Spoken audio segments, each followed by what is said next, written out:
लागूनच बिर्याणी सेंटर आहे, त्याचं नाव ताज बिर्याणी. कधी तो वेळोवेळी आपलं नाव बदलत असतो आणि काय करतो की बिर्याणीच्या नावावर तो काय करत असतो माहीत नाही, पण त्याचा आम्हाला इतका त्रास आहे की अतिक्रमण जे होते, फुटपाथवर अतिक्रमण करतो आणि तो आमचा किरायादार बी नाही, तरी पण तो आमच्या दुकानावर अतिक्रमण करून बसलेला आहे. तिथे मास्क आपल्या मोबाईल चालू करतो आणि विशेष म्हणजे त्या बिर्याणीला लागून आमचं संत रविदास महाराजाचं मंदिर आहे. आमच्या समाजाच्या भावना खूप दुखवलेल्या आहेत, खूप म्हणजे खूप. केव्हाही स्फोट होऊ शकतो, केव्हाही तीव्र आंदोलन होऊ शकतो. आम्ही माननीय मुख्यमंत्री, माननीय आमदार, माननीय मंत्री, माननीय सभापती महोदय, माननीय कमिशनर साहेब, कॉर्पोरेशनचे, NITचे माननीय जितके अधिकारी आहे, माननीय आमदार, यांना सर्वांना सर आम्ही पत्र लिहिलेले आहे. त्यांचे रिमार्क शेरा पण त्यांनी अधिकाऱ्यांना पाठवलं की यांचं लवकरात लवकर तोडण्यात यावं. पण चिंतेची आणि दुःखाची बाब अशी आहे की संध्याकाळी किंवा दिवसात ते कॉर्पोरेशनवाले आपली गाडी घेऊन येतात आणि फक्त त्यांच्या टेबल आणि ड्रम जप्त करतात आणि बाकी मग काहीच करत नाही आणि वरच्या अधिकाऱ्यांना मिसगाईड करतात.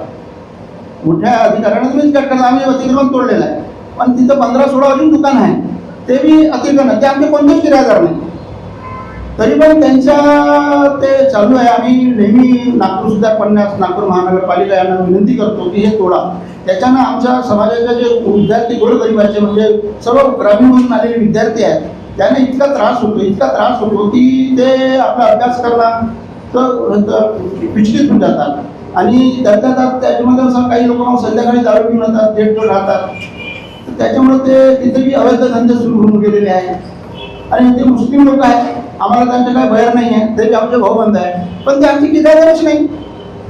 ते आमचे किरायादार नाही, पण ते अतिक्रमण बसलेलं आहे. आम्ही हटवण्याकरिता किती वेळ मागणी करतो. आमचं मंदिर आहे रविदास महाराजांचं, त्याला लागून चिटकून एकच भिंत आणि त्यानं छोटंसं पहिले ठेला लावत होता फुटपाथवर, करता करता त्यानं मोठं अतिक्रमण करून टाकलं आणि 10-20 लोक जमा होऊन जातात. आमचे लोक बिचारे भेटतात, काही करू शकत नाही. एक वेळा त्यांनी आमच्या पदाधिकाऱ्यावर हमला पण केलेला आहे. तर आम्ही ह्या शासनाला, प्रशासनाला एक नम्र विनंती आपण करतो तुमच्या माध्यमातून. पत्रकार बंधू हा लोकतंत्राचा चौथा स्तंभ आहे, याच्यानं लोकशाही जिवंत आहे आणि एक खूप मोठा विश्वास आमच्या पत्रकार बंधूवर आहे की आमच्या भावना लक्षात घेऊन की ही चांगल्या मोठ्या याच्यामध्ये तुम्ही छापाल आणि शासनाने प्रशासनाला विनंती करतो तर तुमच्या माध्यमातून त्यांच्यापर्यंत आवाज जाईल आणि ते अतिक्रमण पाळण्याचं ते कारवाई करतील. ही आमच्या पूर्ण छात्रालय परिवाराची एक आणि सभासदाची एक नम्र विनंती तुम्हाला आहे आणि शासनाला पण आहे. आता आमच्या संस्थेचे अध्यक्ष माननीय इंगळे साहेब, वासुदेव इंगळे आहे, सचिव अनिलजी काटोले आहे, सहसचिव आपले लीलारदाजी कानोडे आहे, उपाध्यक्ष आपले गुरुजी आहे आणि एक मिनिट, मी फक्त 2 मिनिटं, 1 मिनिट बोला. तर आपणास विनंती की आपण त्यांच्या ऐकून घ्यावं आणि आपण त्याच्यावर आम्हाला सहकार्य करावं. परिषद जगन्नाथजी सिरस्कर आहे, हे सभासद आहे. छाया शेंडे ह्या कोषाध्यक्ष आहे आणि आपलं वासुदेवजी हे अध्यक्ष आहे. अनिल काटोले सचिव आहे, सहसचिव आहे. गुजरकर गुरुजी त्यांच्या बाजूने ते उपाध्यक्ष आहे, ते सदस्य आहे. असे सर्व कार्यकारिणीचे मंडळ आम्ही इथं आलेलो आणि आमचे जे सर्व सभासद आहे. बाकीचे जे लोकांना बोलावलं त्यांना कसं काय माहीत नाही, फक्त हे आम्ही आपल्या आयुष्यात पहिल्यांदा पत्रकार परिषद घेत आहोत. आमची नम्र विनंती की आमच्या भावना तुम्ही समजून घ्याव्यात. आता अध्यक्ष साहेब बोलतील, मी माझी जागा खाली करतो. श्री संत रविदास छात्रालय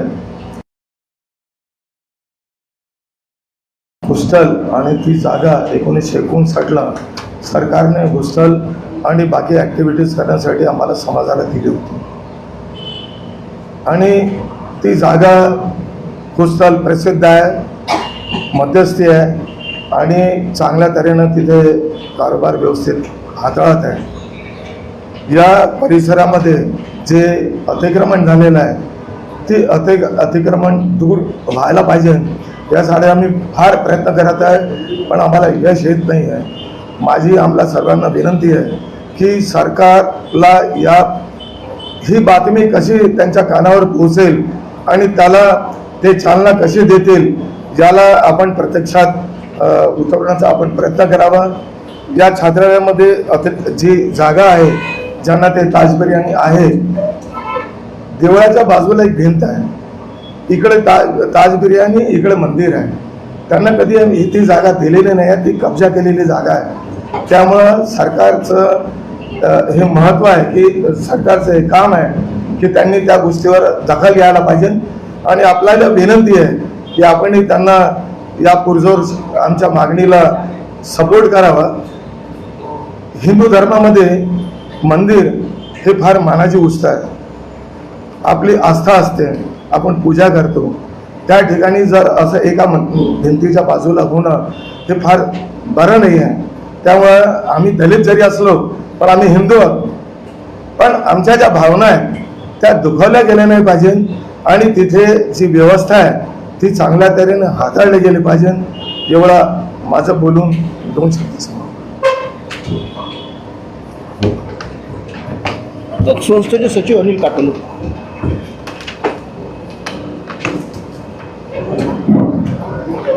सर्वांना पत्रकार बंधूंना माझा नमस्कार. सर्वांना जय रविदास. आज संत रविदास छात्रालय हे हनुमाननगर इथे आहे आणि तिथला जो परिसर आहे तो एवढा सुंदर परिसर आहे. पण त्या बिर्याणीवाल्यामुळं आणि तिथे फक्त आम्हाला त्रास नाही आहे त्याचा, तिथे बहुतेकश लोक जे राहतात तिथे त्यांनाही खूप त्रास आहे. त्यांनी खूप कंप्लेंट्स केल्या आहेत, त्यांनी भरपूर जागी कंप्लेंट्स केल्या आहेत. आम्ही पण भरपूर लोकांना म्हणजे NIT ला, कॉर्पोरेशनला, केवळ आमदार, खासदार जेवढे अधिकारी होते इतर सगळ्यांना आम्ही त्यांची कंप्लेंट केलेली आहे, त्यांना आम्ही निवेदन दिलेलं आहे. परंतु एवढं अजूनही की मुख्यमंत्र्यांचं पण ते ऐकत नाही. म्हणजे आमच्यासाठी शोभेंता खूप मोठी शोभेंता की त्यांनी आम्हाला लिहून दिले की तत्काळ अतिक्रमण हटवण्यात यावे. पण आजपर्यंत त्या अतिक्रमणाला हटवायचं तर सोडा, त्यातला एक ग्राम किंवा त्यातलं ते सीडी सुद्धा ते उचलू शकलेलं नाही. तर आमचं पत्रकार बांधवांना हेच आहे की आता आम्ही सगळं करून थकलेलो आहोत. आता तुम्ही काही आमच्यासाठी काय करू शकता आणि जे तुम्ही करू शकता. कारण पत्रकार असे आहे का जिथे जहाँ न पहुंचे कहीं वहाँ पहुंच, जहाँ न पहुंचे रवी वहाँ पहुंचे कहीं याची रिश्ता आहे. तर तुम्ही कुठे पोहोचू शकता आणि आमची आवाज आहे तिथपर्यंत पोहोचाल अशी मी तुम्हाला खूप माझ्याकडनं आशा आहे. तेवढं 2 शब्द बोलून मी माझं कानोडे. हॅलो.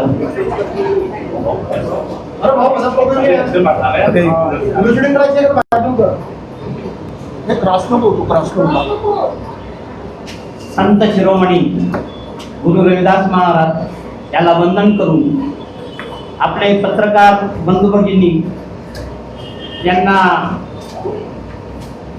माझ्याकडून नमस्कार.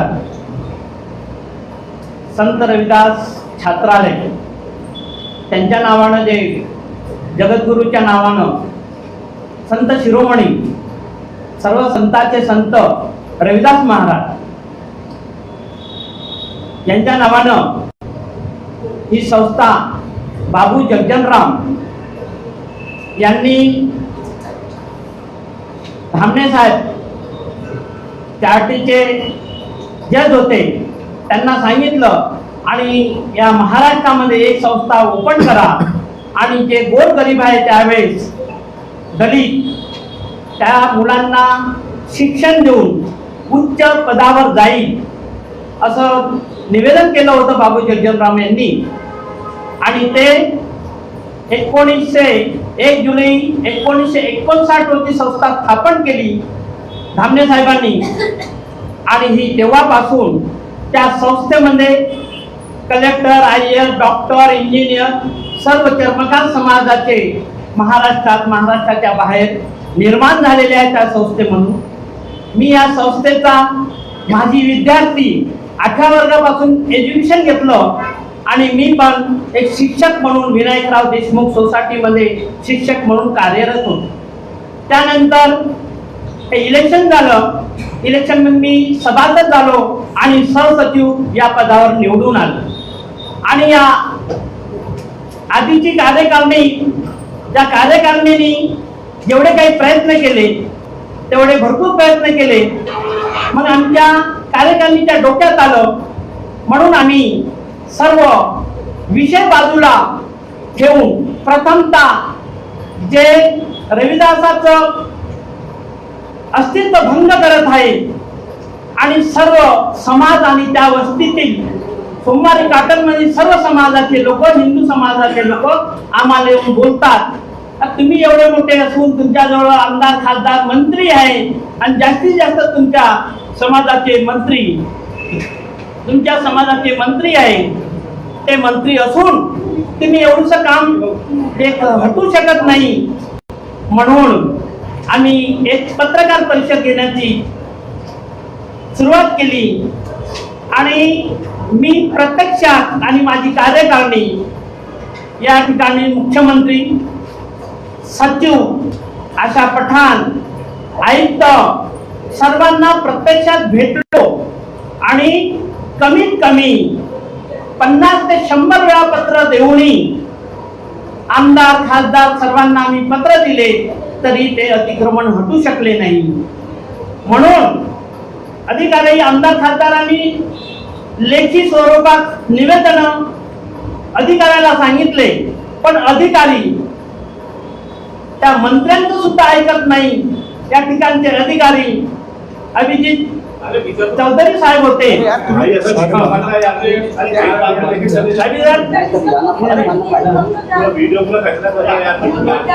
चौधरी साहेब होते, त्यांना पण सांगितलं, त्यांनाही प्रेशर येऊन ते पण करू शकले नाही. म्हणून आम्हाला हा इथे सर्व गोष्टी करण्याचं भाग पडलं. केंद्रामधील अधिकाऱ्यांना सुद्धा मी फोनवर बोलून त्यांच्या थ्रू पण सांगितलं की तुम्ही या पद्धतीने पत्रकार परिषद घ्या आणि त्या पत्रकार परिषदेमध्ये तुम्ही जे काही या ठिकाणी निवेदनं दिली ते निवेदनाची तुम्हाला मी एक त्या कॉपी पण देत आहे. प्रत्येक निवेदन मी दिलेले आहे, त्यांची प्रत्येकाला कॉपी या ठिकाणी तुम्हाला देत आहे. नंतर तरी या येथील या ठिकाणी जे दुर्गंधी येते, जे तिथे मास बनवते आणि त्याचा धूर, त्या सर्व गोष्टी विद्यार्थ्यांना त्या सहन होत नाही. बिमार विद्यार्थी पडतात आणि त्या आजूबाजूली ते लोकांना सर्व त्रास होत आहे. तरी आपण हे सर्व प्रश्न या ठिकाणची बिर्याणी सेंटर आणि इतर अतिक्रमण त्या ठिकाणी हटायला पाहिजे. आणि बरेच ठिकाणी त्या ठिकाणी ऍक्सिडेंट झालेले आहे. त्या ठिकाणी एवढ्या गाड्या रस असतात, बुधवार, शुक्रवार, रविवार, शनिवार सोडला तर त्या ठिकाणी एवढी गर्दी असते की तुम्ही त्या ठिकाणी गाडी सुद्धा नेऊ शकत नाही.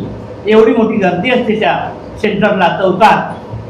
आणि त्याच ठिकाणी आरोग्याच्या दृष्टीनं आपलं ES हॉस्पिटल आहे लागूनच, आणि ES हॉस्पिटल दुसऱ्या बाजूने ऑफिस आहे. आणि या ठिकाणी विद्यार्थ्यांना दान देणारे विद्यार्थी जे राहतात, विद्यार्थी आपण त्या ठिकाणी रक्षण करतो, ते सांभाळताना भीती दाखवतात. त्या ठिकाणी दारू पिऊन वरती भिंतीवर कुदून की अंदर घुसून दारू पितात जे येणारे लोक. तरी त्यांचं नियंत्रण, पोलीस लोक येतात, वाहतूक अधिकारी येतात, त्या ठिकाणी जातात. बिर्याणीवाला आपले बिर्याणी देते, गाडीमध्ये बिर्याणी 10-15 लोक असते, त्यांना सर्व बिर्याणी टाकतात आणि ते घेऊन जातात. त्याचे पण व्हिडिओ माझं आहे तसे. आणि मी तिच्या अधिकाऱ्यांना मिळालो, ते कारवाई काही करत नाही. कॉर्पोरेशनचे अधिकारी येतात, त्यांना सर्व ते उचलू देतात, हे फक्त हात जोडून असे वाट पाहत असतात आणि त्यांना पैसा ते सांगतात तुम कुछ भी करो, मंत्री के पास जाओ, मुझे हम सब देन देते हैं, सभी को, सब मंत्री संतरी को हम देन देते हैं, ऐसे बात में वो बोलते हैं. इसलिए आप पत्रकार भाई, आप इसमें कोई रास्ता निकालो और ये पुण्य का काम आप करेंगे, ऐसे मुझे लगता है. इसे बोलकर मैं अपना समाप्त. सर, अध्यक्षांना माझा एक प्रश्न आहे. उपाध्यक्ष बोलता का काही? सर, हे जे तुम्ही सांगता त्या प्रकरण हे किती वर्षापासून सुरू आहे आपले हे प्रकरण? ते बरेच वर्षापासून सुरू आहे. आणि सर, तुम्ही ज्या पद्धतीने निवेदन देऊन राहिले मंत्रीला किंवा अधिकारीला, शासन सचिवांना, 2025 पासून निवेदन देत आहे. हा. तर तुम्ही आधी का नाही दिले सर हे निवेदन? नाही, याच्या अगोदर दिलेले आहे पण त्याच्यावर कारवाई झालेली नाही. सतत आम्ही आता 2 वर्षापासून त्या कारवाईला जास्तीत जास्त भर देण्याचा प्रयत्न केलेला आहे. मी सुद्धा जे मुख्यमंत्री सचिवालय आहे तिथं सुद्धा कंप्लेंट दिलेली आहे, त्याची सुद्धा कॉपी आहे. त्यामुळं त्यांनी सुद्धा त्या गोष्टीकडे लक्ष दिलेलं नाही. माझी एक विनंती आहे आपल्या सर्वांना की आपण आमची जे भावना आहे, जे मनातली भावना आहे ते आपण त्यांना पोचवावं, जेणेकरून तिथलं जे अतिक्रमण आहे ते दूर व्हायला पाहिजे. मंदिरापासून किती दूर अंतरावर हे अवैध ताज बिर्याणी आहे? बिलकुल चिपकून आहे. जी भिंत आहे, मंदिराची भिंत आणि हे एकदम चिपकून आहे. आणि सर, महाराष्ट्र बिर्याणी सेंटरला जवळजवळ 5 वर्ष झाले असते हा, बोला बोला. आणि त्यालाच लागून परत दुसरं आपण हॉटेल आहे, बिर्याणीचं हॉटेल नाही, साधा हॉटेल. हा. त्याला चिपकून बांधलेला पण आहे. त्याचा त्रास नाही का तुम्हाला? आणि एवढ्या वर्षानंतर तुम्हाला आजच का पडलं म्हणजे त्रास वाटतो? ते जे बिर्याणी सेंटर आहे तिथे दारू पिणारे बाकी लोक आणि तिथल्या तिथेच जे चिकन बिर्याणी खातात आणि जे पार्किंगचे गेट जवळ जे त्रास आहे त्यामुळं जे येणारे जाणारे आहेत त्यांना फार त्रास होतो. बाकीचे काही तिकडे जे दुकानदार आहेत त्याच्याबद्दल त्रास नाही आहे, पण इथून फार त्रास आहे. कारण माझी जे आस्था आहे, मी एक हिंदू आहे, मी एक मंदिरात जातो, माझे देव आहेत. मी जर त्या ठिकाणी गेलो आणि तिथं वास येऊन राहिला, ते मटण शिजवून राहिला तर माझ्या एक आस्थेला चूट पोचते, माझ्या मनाला एक ठिणगी येते. तर मी हिंदू असून त्या मंदिरामध्ये बाजूला हा शिजवून राहिला, सरकार का करत नाही? सरकार याला बंद का करत नाही? हा महत्वाचा भाग आहे. काही जागा त्याला दिलेली नाही, जागा घोषणाली दिलेली नाही आहे, अतिक्रमण केलेली आहे, कब्जा केलेला आहे. त्यामुळं हा कब्जा दूर करायला पाहिजे अशी मी आपल्या सर्वांच्या माध्यमाने आपण त्याला उचवाल अशी माझी विनंती आहे. आपण एवढ्या अधिकाऱ्याकडे गेले, तिथे हनुमाननगर जोनाच्या अधिकाऱ्याकडे जाऊन तुम्ही तक्रार केली का? तिथे तक्रार केली आहे.